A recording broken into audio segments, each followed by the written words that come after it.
All right, we're now rolling. At this time, I will call this workshop to order. Joe, do you want to lead it off? I don't want to lead anything today. Okay. I understand. For the record. All right. For the record. Actually, we'll go ahead and jump in. It's been a long time since we've had an update to the overhead to underground project, and things are actually moving along. And I thought we had to do a modification to the budget last week for Carter Electric, and at that time we talked about using this meeting as an update. And David King is here from Mead Hunt, and he'll go through a PowerPoint presentation and give you an update. And really, there's a lot of good information in here, but I think the chart, when you see the timeline, is going to be probably of most interest to you. So we'll go on from there. Awesome. Thank you so much. Just come forward and state your name and title, who you're with for the record. Good evening. I'm David King with Mead Hunt, project engineer and project manager for the city for this project. Thank you. And if you want to go ahead through your presentation. You want to control? And if there's any questions from... I'll give you that look. Okay. If there's any questions from the commission, I'll encourage them to ask it then. Okay? Yeah, perfect. So a little bit about what I would like to cover, try to tell the whole story, if you will, and bring you fully up to date, is give you a little bit of background on what's been completed to date, what's currently underway, what's soon to be underway with some future work, what that schedule for that future work is going to look like, what could potentially impact that, because we know things change from time to time, and then revisit the cost and what costs have we seen to date, and then talk about the future, because I know the city had plans to, continue on, and there might be a reason, and there is a reason for that, which I'll get into shortly. And then if you get any questions beyond that, what you bring up during the presentation, I'll address them at that time. So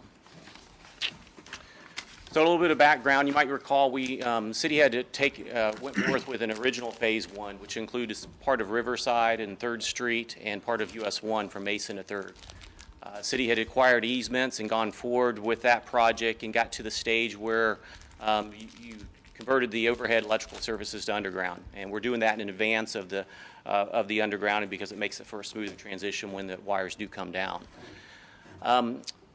Wasn't a part of the project at that time, but some of you all might know, then we switched channels. We redefined what we called phase one, focused specifically on US 1 from Mason all the way to LPGA. Working with utility companies and where they would need to stop, a good stopping point, that actually grew to Walker. So that's the current phase we're working on right now. So what's been completed to date is the city did acquire most of the easements, and I'll get to the remaining easements here in a second. Again, the overhead electrical services were converted to underground, getting prepared for that, for when the wires do come down. And there was a big project with Carter Electric, as Joe mentioned earlier, which we installed all the conduit and appurtenances for FPL, AT&T, and DOT ITS. There was also another communication company out there called Crown Castle that we dealt with. And then lastly, roadway lighting, which will eventually become part of that project as FPL does their switch out. The DOT ITS, which is Intelligent Transportation System, where they have some of their signals linked together to communicate with each other, that wiring was relocated underground. That's been removed. And Crown Castle, which had a bit of overhead wiring on the north end of the project, that has already been relocated underground. Currently underway, still going on, is we had some additional conduit required at some of the side streets, and that's what you had seen recently with Carter's change order, and that's because FPL kind of changed some of their terminus points on the side streets. So where we had stubbed up the conduit originally, once they got a little bit further into it, they had to make changes to that, so we had to make those changes. So that's ongoing right now. It's mostly complete and will be complete within the next month. At this time, we're also working with FPL, where they review everything. They review all the as-built and how all the conduit was installed, and how all the equipment, or the pedestals, or the transformer pads and the chambers are installed. Always there's a number of issues. We're working through those. Got Carter still on contract. He's taking care of those. They are taking care of those. We're also requiring the remaining easements. As mentioned earlier, the city had acquired most of those easements. The ones that are remaining right now, there's 4 on city property, which we knew we were waiting till this equipment was set, then we would describe an easement around it and execute that easement at that point in time. So those are in process. There was a couple expanded easements that were required, and that's because once we got out there, we had a nice size easement to put the equipment in, but when we got out there, the existing utilities were in the way, and we had to shift the location of the proposed equipment, and that required, from FPL standpoint, a larger easement. So the Ridgewood Avenue Church and the Best Price Trailers, small increases in those easements. I have those done. And those are done, see? They're in process and complete now, so great. And then a standard easement, what I'm calling the standard easement, you might recall, is the city went forth and captured a 15-foot wide easement on both sides of the roadway from end to end. And most of the work's done within that. Then we have some other easements for some of the specialty equipment. But since the project grew north of, just north of Walker, there was a need to acquire an easement from Chris's Lounge. And I think that had already been verbally agreed to. It's just a matter of getting that executed. Sent her to her twice and I haven't heard back. Okay. And then there's a couple specific easements. At Sunoco on the very south end of the project, there was a need to get to the rear property line where there was an existing transformer. Sunoco, actually, the property owner already has an FPL easement, but it doesn't fit the FPL's requirements, so we have to basically revise that easement, vacate the one, and get a new one. And then probably the most problematic one which is on a vacant property on the northwest corner of 8th and Ridgewood. That's still one that we are still working on. We'll probably talk about that at the end, Okay. that property. And then right now, AT&T is installing their cables and their appurtenances in the conduits that we installed for them. So continue on, what we're going to see next happen, like I said, between us and Carter Electric and the city, we're working through any remaining FPL and AT&T issues. Once they go to use their conduit, if there's any issues that they see, if something collapsed or they can't find an end of a conduit, we'll help them locate that. There's a slight chance, but we don't expect it, that there's still some existing overhead electrical services that need to be converted to underground. You might recall I mentioned earlier that we had already gone through and done that in the first step of the first phase, if you will. But what we'd like to do, and I put in parentheses up there, time extension change order to the existing contract for such. So what we will be asking the city to execute is a time-only extension to the Carter Electric contract for another probably year, just to kind of keep them on retainer. So if in case FPL does run into any overhead services that haven't been undergrounded, by the agreement, the city who's requesting the underground is responsible for undergrounding those services. We can have Carter take care of that, somewhat post haste. So, and then from there, the utility companies will step in. FPL, of course, they'll do their final acceptance of the conduits and the appurtenances. They'll go ahead and install their wire and their equipment. They'll activate it. About the same time, they'll be installing the street lights and removing the overhead facilities and poles. One caveat to the pole removal is they can't remove the poles until everybody else is off of them. So they own some of the poles. Actually, AT&T owns some of the poles. So there might be a slight delay if you see poles still up in the air, but almost everything off of them. They're waiting for that last person to get off that pole. Other utility companies, AT&T, of course, they've already started their cable installation. From there, they will splice and activate that line, and then they will have to do their service switchovers. Unlike FPL, the electrical services, the communication companies have to switch over their own customers. So there'll be a bit of time where you'll see little activity because that's kind of a slow process because they have to work with each property owner and coordinate when they can have an outage. And then eventually they'll remove their overhead facilities and remove any of poles that AT&T owns. Charter Spectrum will pretty much take the same approach. The only thing different with Charter Spectrum, I use them both because they use both names, is they chose not to have the city install the conduits with the original project. So they still have to install their conduits. So you will see once they get to a point where they can start, is they're going to go out there and directional drill their conduits in. So that's something that more construction activity that you will see by that company. Do we have to wait for the poles to come down until they get off then? Mm-hmm. Yeah. Yes. So that makes the process even longer. Yes, and I'll share a schedule here in a second. You'll kind of see how it all ties together. But Why would they choose to not let us do the conduit? that was their choice. And of course, the city asked for a price, and then they had we promoted that, talked about what the benefits of that are. We've done a couple other projects with, they used to be Bright House, and we've done them both ways. I would dare to say when they were Bright House, they worked much more efficiently than they are working right now. But they also ran into a kind of a pickle, and that pickle right now, and I have it shown in the schedule, is they have to get out there and do some digging. And to do some digging, they got to call locates for all the facilities that have been installed. Well, they have a bunch of empty conduits. FPL will eventually locate their conduits that we installed for them, but they got to have a wire in place to locate it. Same thing with AT&T.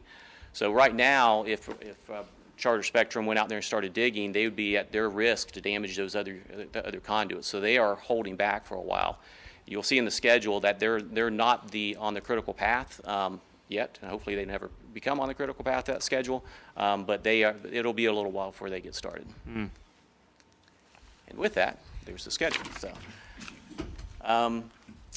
So in green, and the things that, as I mentioned, that the city and us and Carter Electric's working on, there is that later stage next summer, if you will, that if there's any remaining electrical services that have to be converted, we'll pull Carter back in to take care of those things. But for the most part, our activities, to get these utility companies started on their work is going to wrap up this month. FPL is going to, finalize their acceptance and go through a walkthrough process, and then they have to release the job internally to get the project scheduled. And they expect to get started with their wire placement this fall, November time frame. Mr. Mayor. Yeah.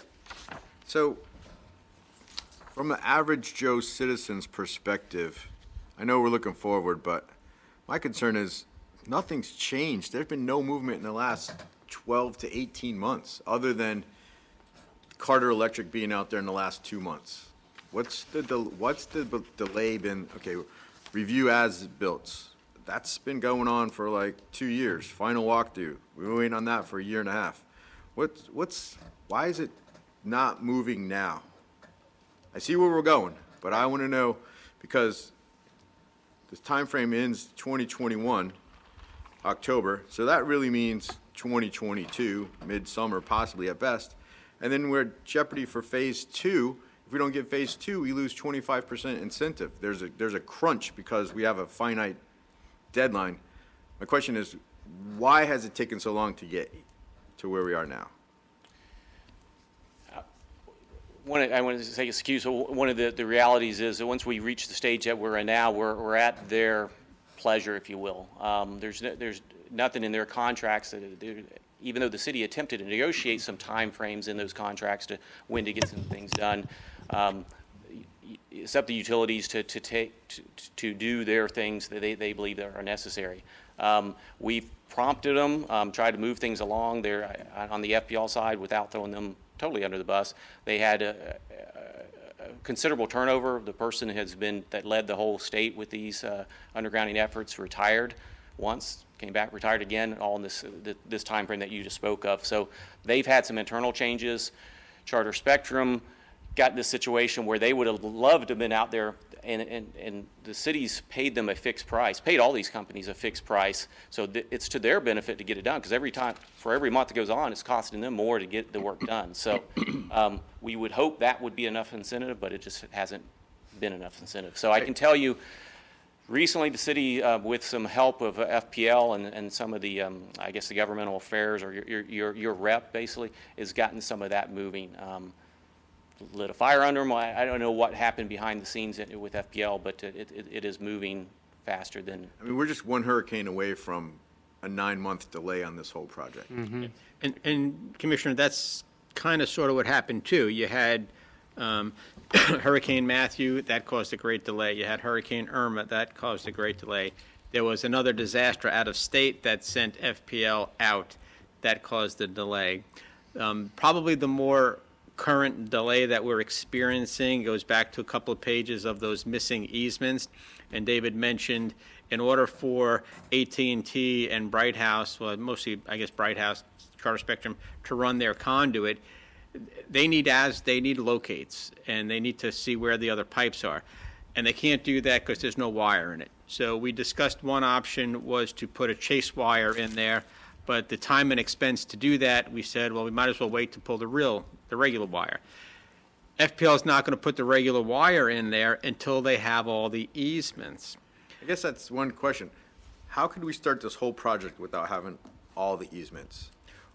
Well, there's, again, a number of issues, and we had the vast majority of the easements, and when Nick Conti was here, he was collecting some of the others. So over the past year, as David mentioned, some of the locations of where a box should be may have had been on the plans like this, and due to a utility being in the way, the box had to turn like that. Well, now we had to acquire additional easement.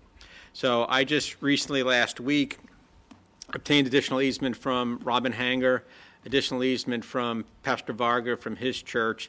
I know I have an easement I have to obtain for the Lutheran church at the 1200 block because I either have to have the tree removed. Actually, no easement, just to negotiate tree removal. I got to remove a tree, which probably cost us some money. But more importantly, I've got Chris's Lounge is an easement that's outstanding, and we've got letters that go back to her for 2 years. And even recently, since you sent the letter up to the governor on the bars, I sent her the easement again twice to say, hey, I need the sign, so I'm waiting to hear back Gina's from the one Gina. not signing that? I'm sorry? Gina's the one not signing that? Yeah, so I sent Gina 2 emails. But the one that's more important right now is the corner of 8th Street and Ridgewood. And that's a vacant piece of land. It's on the southwest corner. I'm sorry, it's on the northwest corner. And what happens on that property, now the guy that owns that, he speaks broken English, and I listen to broken Czech or whatever he is, so I don't understand him very well either. What was it?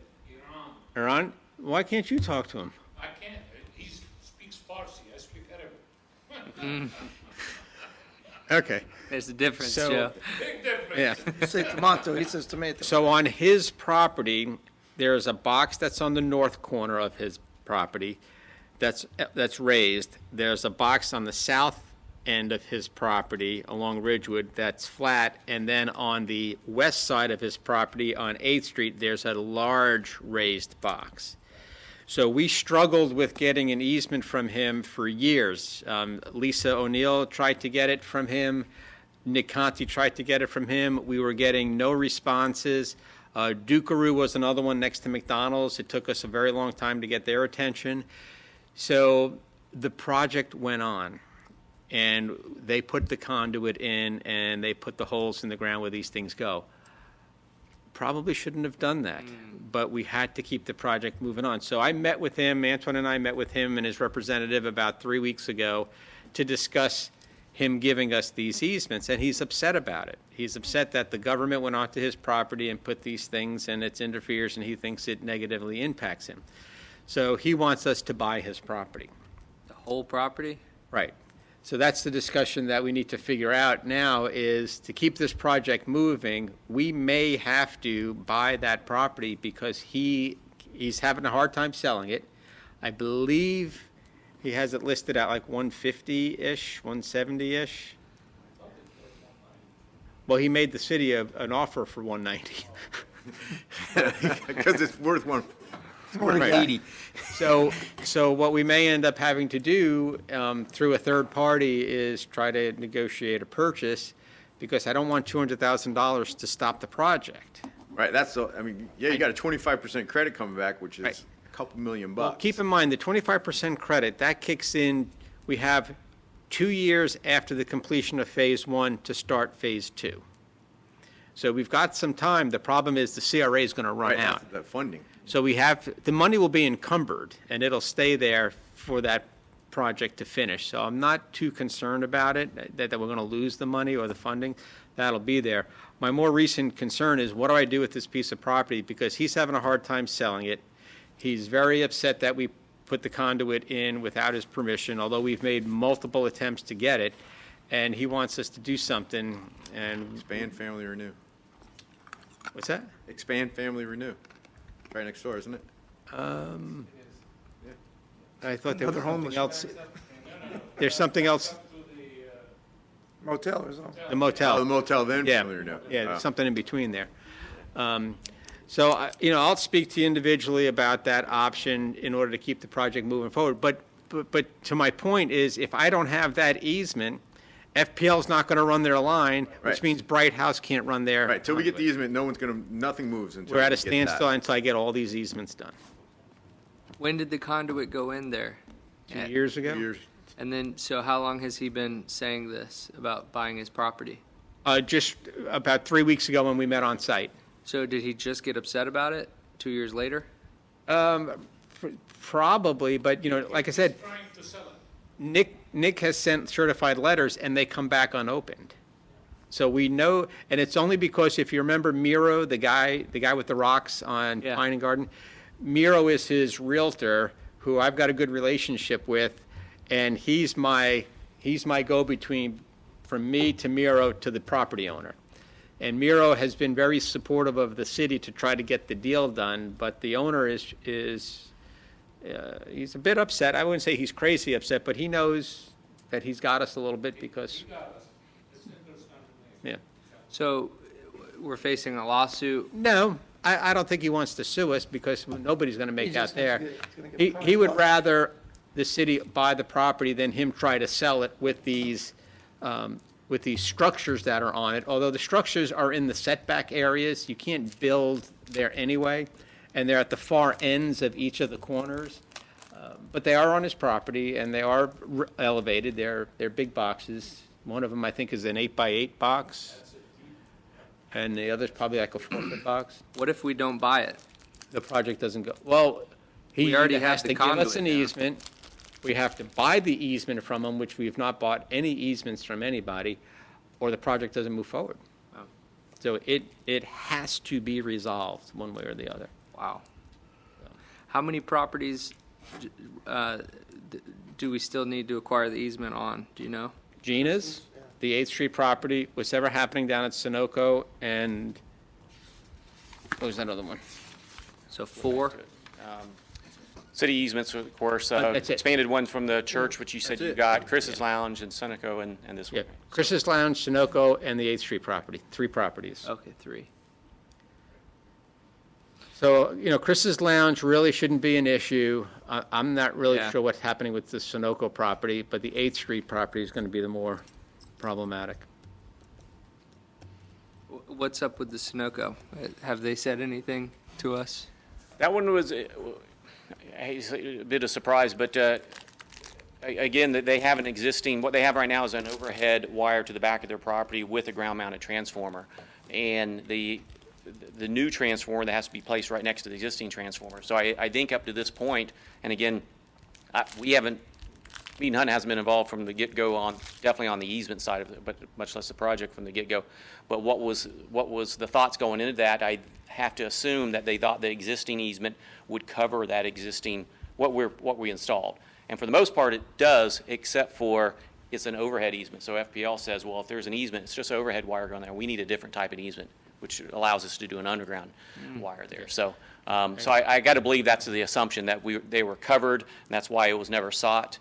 But until this late date, it was decided that, oh, wait, it's a different type of easement. We got to go seek another easement. In So- addition, on your agenda tonight, there are 2 city easements that we have to grant to FPL, one at Ridgewood and LPJ and the other at 10th Street by the park. So, Right. Which those are easy, they're ours. So, but Sunoco seems like probably they'll go ahead and work with us. It would make sense, that we're not really doing anything different from what was already there. Right. The land is encumbered by easement, and we would like to vacate that one and put another one in its place, which is, and they should be happy because instead of having an overhead wire running on their property, they have an underground wire. So I guess what I'm getting at is I just want to get it clear in my head that we have one real problem property that we have to either get creative with or find a solution Right. to as soon as possible, if there is a solution. So Gotta be careful with Sunoco. if you're going to talk, come to the mic. and Well, if you start Sunoco, negotiating because with you're dealing 8th with Street, corporation. Sunoco's gonna know. That's true. Sunoco is a corporation, that's the problem. And anytime you go to a corporation, they want compensation. Because we did it before we got the easement. So it's another case where we did put the conduits underground without having an underground easement from them. Need to announce your name, Antoine. Oh, Antoine Corey, Public Works. Yeah, thank you. Okay. That's the- That's a good point, though. So there is, wow, okay. All right, does that kind of answer Yeah. some of your, all right, if you want to continue on, Mr. King? Yes. So FPL, hopefully get started around November, and their work's going to take them through probably June of next year. And that's when everything will be hot. Everybody will be switched over because, again, we've already converted the underground services, and they would move into the overhead removal and the street light installation at that time. So that would be late summer next year if by the current schedule. And again, all these schedules are developed with the utility companies because they're the ones doing the work. It's kind of not out of the city's hands, but we definitely have to rely on the utility companies from this point forward. So AT&T is underway right now. They expect to have their stuff removed from overhead by the end of the year. But again, if they own some of the poles, those things will have to stay in place until everybody else is off of them. And as I mentioned before, Charter Spectrum, they really can't get started until AT&T's got wire in their conduit, and FPL has started some of their wire pulling, and that's what they really want to get started. They want to get started as soon as they can, but they don't want to run the risk of damaging the conduit. So they hope to get started by the end of the year, and that's probably an extended time frame. They're very conservative on that, but they'll be wrapping up the same time FPL will be wrapping up. And I have to believe that the north end of the city, north of Walker, is going to be quicker and less expensive because the distance is less. A good portion of the northeast side of Ridgewood, north of Walker Street, those lines are already to the rear property line, so those are not going to get buried. So it's mostly the lines that are on the west side, the northwest side of Ridgewood. So it's. How are they in the rear? What's that? They're You're saying- behind the properties. They're Not behind mine. you go a little bit further north toward Just a little 15th bit. Street, and they run, if you drive up north on Ridgewood Avenue, you don't see many power lines on the right side. They're all behind it. They're Where's the start? Past me somewhere, I guess. somewhere around 15th Street. So the last thing I'd like to note on the schedule is, the far right column, obviously some of these things have to happen before the next thing can happen. So, so I kind of put some of the required predecessors on there because as we look forward, which the next slide is, with this, what could impact the schedule is, easement holdouts. We just, spoke about that, and Joe mentioned, what could hold up the project, stop the project. So definitely the easements. We've already mentioned the hurricane storm response, and keep in mind, as we all know, these utility companies not only respond to a storm in our area, but in their shared response areas too, and we've seen that happen, which is a good thing if we're the ones being helped out, of course. As I mentioned, the predecessor work delay. If anything, one of those utility companies can hold up the other. We'll do our best to not have that happen, or at least when we see it happening, to call attention to it and see if we can, get it diverted. And then, as I mentioned, there is the potential, and hopefully it's minor, but if we have some staff changes, if Charter Spectrum gets bought out again and by another company, you could see some some changes because of that. But I think that's on hopefully that's on a rarity that might occur. So the cost to date, and these costs were developed with the city's help. These are actual costs that were expended in the given fiscal years, and we kind of showed it, like the schedule, kind of how this thing has evolved over time. So to date, we spent a little over $7 million. There's still some money to expend. Joe mentioned easements and whether or not there'd be a cost to that. I put a TBD in the far right-hand column. We put in some allowances of $10,000 for electrical service incursions in case there's any ones that we miss, which we don't think there is, and $5,000 for miscellaneous. And then that remaining $59,000 in the far right-hand column under conduit installation is for the remainder work that Carter's finishing up right now. So, if by our best guess, we're going to finish up around $7.1 million. And that just happens to work out if you're looking forward, which we're going to talk about now as the future, is it works out to be about less than $780 a linear foot, or about $4.1 million per mile. And every mile is a little different, because as Joe mentioned, when you go north in the next phase, you're looking at a primary, their major, FPL's major facilities only on one side of the roadway, where you had primary on good portions of the majority of the current phase on both sides of the roadway. So future phases, we've already mentioned, that we have, that the city undertook this project with FPL with the what they call the GAF waiver tariff. That 3-pole line mile that I've quoted up there is how their current tariff is written. We probably have to get with FPL to find out which one actually applies to the cities. Because Joe mentioned a 2-mile or 2-year time frame. Right now, that's their current tariff. It has to be a minimum of 3 pole miles. Our first phase roadway length was about 1.75 miles, but there was more than 1.75 miles of line because you had. We have enough line miles to get us at the north end of the city to achieve that credit. Correct. The continued phase no more than a year, or whether it be 2 years apart, because their tariff has evolved over time, and which one exactly applies to the cities, either the one that was in place when the city signed or the one that's in current, which those stipulations that I put up there are the current tariff. And as of right now, the current credit for what's been paid out to date is $700,000, roughly $700,000. So you go with the next phase and you pay that, and you pay their fee, which is a reduced fee, and you don't meet all the stipulations, then it's going to obviously be more than that.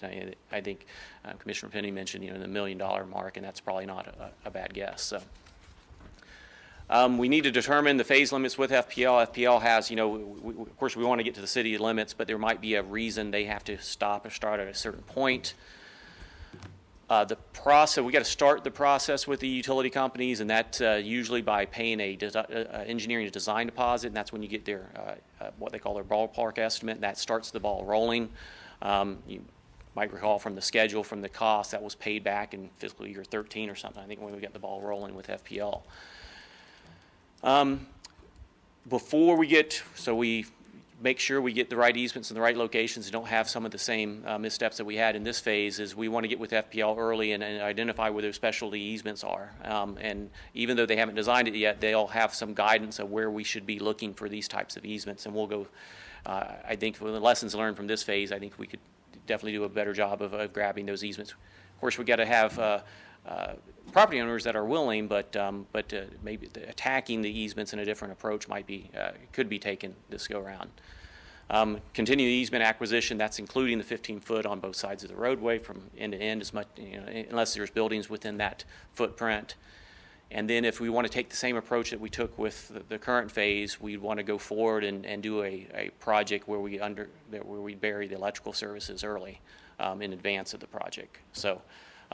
That's a great approach. I've done it both ways on some of our other projects.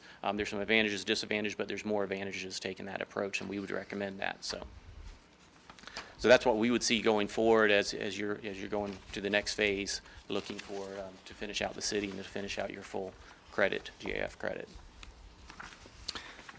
So we're basically at the utility company's mercy. Yes, and again, You got any street? we would hope, again, the city paid a fee, and that fee's it can't be revised. So, and though some of those fees were paid back as far back as maybe, I can go back to the schedule, but maybe back to fiscal year 2015. So they've been holding that money. So if we've been waiting that long, they've also been waiting long. Bright House Spectrum Charter has definitely been very eager to get started, and they just know they can't because they don't want to run that risk. So they would be out there today if they could have those conduits located, because they know it's going to cost them more next month or 2 months from now to do that work. So I hope that's enough incentive, but it hasn't been as of yet. Remind me, what year did we take on this project? Was it 2013? Yes, and again, I wasn't in our firm wasn't involved at that time, but it looks like started the design and gathering some easements and paid the FPL initial design deposit in fiscal year 2013. Yes. It's unfortunate 7 years later we still don't have easements taken care of.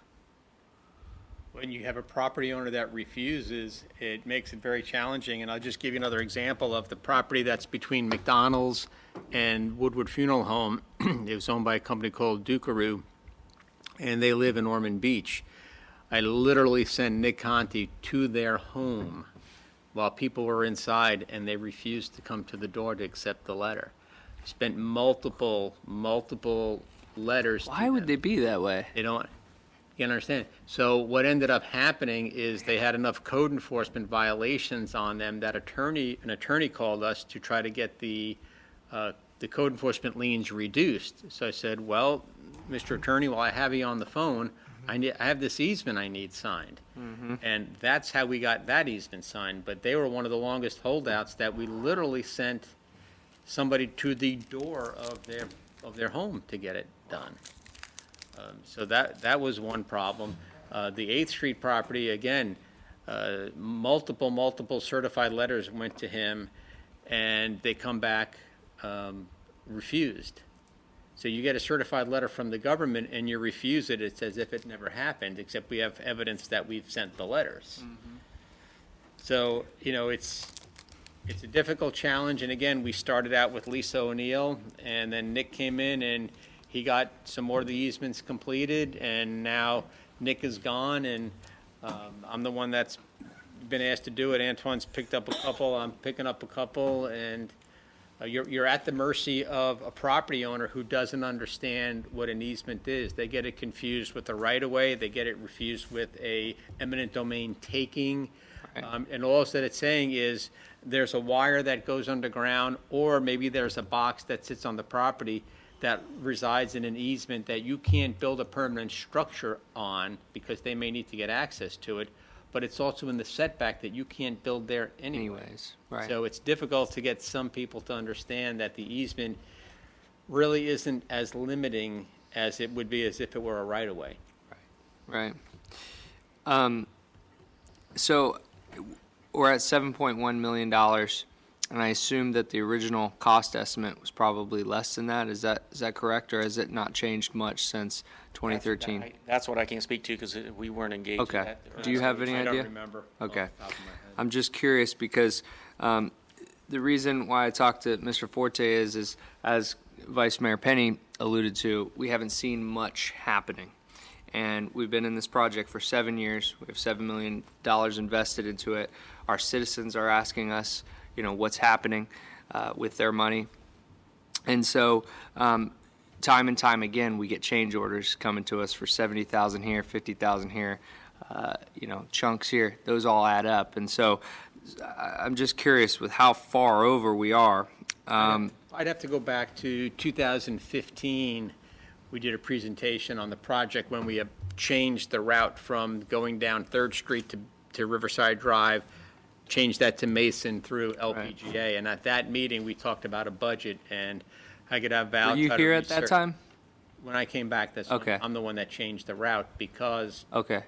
in fact, it went Riverside Drive, 3rd Street, Mason to 5th. Didn't go past 5th Street. Huh. The cost for what was going down 3rd to Riverside Drive had so many control boxes that by eliminating those boxes, I was able to get it to go all the way up to Walker, which, being on Ridgewood Avenue, was the priority. And that goes back to I'll call it some political fanfare about why they were putting the wires underground and was it a benefit to the Marina Grande, and they weren't going to do it. But to get the bulk of the line miles in the area most traveled on Ridgewood Avenue, we eliminated that part. Now, if we complete Ridgewood Avenue and for some reason our line miles is short, the secondaries have already been done down 3rd Street. So we could just start adding the primaries to it to make the line miles if we're short, but I don't believe we will be short. Right. And so phase 1 goes down to Walker? It goes through Walker. It's like 2 doors down from me. I think it stops at Seniors. Sea Spray or whatever it's called, Yeah, Okay. Amy's place. Amy's old What place. used to be Yep. Amy's place. Yep. And it stops at Florida Healthcare on Walker. On Walker at the Florida Healthcare property, there's a double box that's there, and that's where it terminates at that point. And then tentatively, phase 2 would be the rest of, To the north city limits. okay, and And like David was saying, depending upon where the power company terminates there, it may be a little bit short of the north city limits, it may be a little bit past the north city limits, but wherever it makes sense for them to terminate. I just want to know, so for phase two, in order to get money back, is that tied to phase two of us continuing to go on? We have to complete what's called the 3-line miles. Okay, yeah. 3 line miles. Line Now, miles. A line mile is different than a road mile Right. or an air mile. It's the miles that the line. wire runs. So we have to complete 3 miles of that in order to maintain that discount. So if we're short, 25% discount if you run 3 miles of wire. right. So And if we're short, then we have to pay. If we're short, we lose the 700,000 plus whatever discount we would have gotten for phase two. However, the secondaries were done on Third Street. So if we're short, we can go down Third Street to make up the difference to get those line miles. Well, we're probably not gonna be short. And I think to maybe Probably not. answer your question more directly is, I believe when the city paid let me find it up there. Where's FPL? 1.542 million in charges over the course of fiscal year 15 to 2017, that was discounted by that 25%. So my understanding is if you don't meet those requirements and that time surpasses or you don't reach the length, pay it back. then they will come back to you with a bill. You With a owe bill. 700,000 or $1 million, Yeah. whatever it might be at that point in time. So we have 2 years from the completion of phase one to start phase two. So that means at some point toward the conclusion of phase one, we have to then engage the design team. Was the 7.1 million, is that including phase two, or is that just phase one? Do we know how much phase two will be, roughly? Wouldn't know until they get into the design. But like I said, my estimate's going to be that it's going to be significantly less than that because you don't have the amount there's of power less, lines right. and you don't have the distance. Right. Right. And we did spend, like Joe mentioned, we spent some money for some infrastructure and for some work on Riverside and Third. Right. That's there. You got what you paid for, but we may not, in phase two, we wouldn't be expending money off to the side like we did in this phase. That kind of, got us, had to have a step backward before we step forward. Yeah, I guess just my concern for moving forward is moving into the next phase of, obviously this took 7 years. We don't expect the next one to take 7, hopefully. And then obviously not snowball into how much money it's taking. And look, we don't have enough money left in our CRA. I mean, there comes a point to where what happens if that goes over? Now, are we going to have to be funding it from a different source, Joe? Well, no, we've projected, when John McKinney was here, we projected some estimate for that cost going into phase two and what the revenues would be forecasted for that time period. Now, anything can change. The costs can go up, the revenues can go down. So that's why we have to have somewhat of a reserve fund in the CRA to be able to cover any difference that comes out of that. Wow. So, Vice Mayor. Joe, is the easement kind of just a standard form letter, just a 15-foot easement, or the general easements? And I know there's special easements for the large ones, but it's just kind of it's a standard easement. It goes from a temporary easement, which allows them to do the work in the easement area, and then a permanent easement, which identifies the underground utilities that are there. So would it be prudent at this time to send those letters out to everybody on phase two? I'd have to show them what the easement is. I guess that was my question. Could you just ask for a standard 15-foot easement and then? No. That's not it? It's got to be very specific, Okay. because even the easements that we're using were at one point called into question by FPL, because our easements, they start out as a temporary easement, and then underneath it goes to a permanent easement, and FPL didn't particularly like that because it's not their permanent easement document. So at one point, we thought we were going to be challenged on that, but to the best of my knowledge, they're accepting it as if, and that easement is with Holly Hill. They wanted the easement to be with them. So we've basically said that we will transfer our easement rights to FPL. And they've accepted that. I don't want to And- get too far ahead of it because, Well, when the word hits the street that 8th Street's worth $200,000, Right, how much is the whole north end of the town worth? right. We're going to still try to avoid that if we possibly can. That's last case scenario. We don't typically go around buying an easement. You Right. buy right of way, you eminent domain for public purpose of utilities, which you buy a right of way, but you don't typically buy an easement. An easement doesn't take anything. Have we bought any easements in this project? No. Or Not to given my any knowledge, we compensation to any properties? Well, it'd be easier to sell if there weren't a giant box on the man's property. Well, like I said, Is it cheaper to relocate that box? No, Buy his property? no.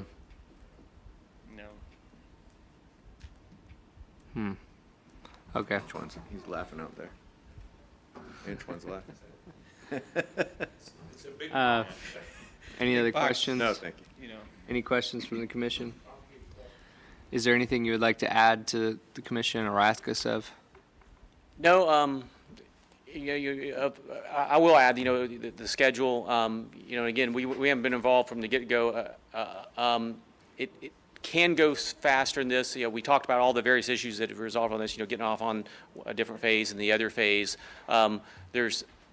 There are different ways to approach the easement issue. I can say from a cost standpoint, we did South Daytona a number of years ago. And of course, there was a streetscape improvements that were done at the same time as that. And that worked out to be about $1,200 a linear foot. So I would say what we've paid here in Holly Hill is in the right realm of cost. So it's very, very expensive, of course, but it's a very expensive type of project too. Mm-hmm. So, but it's I don't think it's overly expensive, but it has taken a while, and we all will like to see it finish wrapped up. Yeah. All right. Joe, anything to add? That's it. I will make note that South Daytona's overhead to underground project was only 50% of their district, if I'm not mistaken, and they don't have the funds to complete the project. So Really? I'm pretty confident that we'll be able to complete our project. And what are they going to do? I don't know. All right. Pass the hat around. Fun? Any other, does anybody have anything to add? What is what's the size of the lot the guy's trying to get 190,000? I don't know off the top of my head. It's pretty small. Yeah, maybe by 150 by 80 Now, that's on the northwest west. corner of 150 by 80? 8th and US That's a pretty good 1, right? sized lot. Now, that's where Mrs. Cohn used to live, had a house there, right? You laid it on the hog farm? You're going before my time, my friend. Yeah, she used to have a house right on that corner 8. And her name was Mrs. Cohn, and she had a hog farm down back west a little ways out there or something. I used to deal with her all the time. I knew her real well. So how in the world did it properly wind up in somebody else's that don't even speak English or something? You get these investors that buy his property all over. He explained a little bit of his life story of how he got to the U.S. and why he bought property, and he owns a lot of property from here to Orlando. So it's not like it's the only piece of property he owns. So the property is not anywhere near worth what he's trying to get for it. I don't know. I would have to have it appraised to find out what its value is at a price per square foot on Ridgewood Avenue. So what could you ever do with it? What could you put on? It's in the CC1 district, so there's a number of things you can put on it. So you could put a commercial building on it and make some money off of it. Pizza shop? Absolutely. Give them a pizzeria, that's what we need, yeah. But it's not nearly worth that much money. I don't know. I don't know if I don't know what the fair value of it is. I really don't. Only an appraiser is going to come back and tell us what that vacant land value is worth. All right. Is there anything to add during this workshop? All right. With that, we will go ahead and adjourn this workshop.